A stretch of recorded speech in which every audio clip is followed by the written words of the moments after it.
तर पहिल्या टप्प्यामध्ये तळेगाव ते चाकण हा रस्ता हा साधारण 6 लेन करण्याचं ठरवलेलं आहे आणि त्या प्रकारे आपण टेंडर काढून त्यामध्ये काय होणार आहे, पुढं 6 लेन आता नाही केला तर त्याच्यावर तुम्हाला केला जाणार आहे आणि ते काम सुरू झाल्यानंतर पुन्हा ट्रॅफिकचा प्रश्न होईल.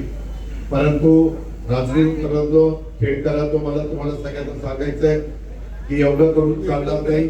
त्याच्यामध्ये अनेक आपल्या पिंपरी चिंचवडवरून आपल्या इमारती मध्ये येताना 2-3 फ्लायओव्हर करायच्या बद्दलच्या सूचना आणि या रोडला पर्यायी काही रस्ते मला आज काही माझ्या सहकारी मित्रांनी सुचवलेले आहेत. त्याबद्दल देखील मी त्याला मान्यता देण्याचं ठरवलेलं आहे.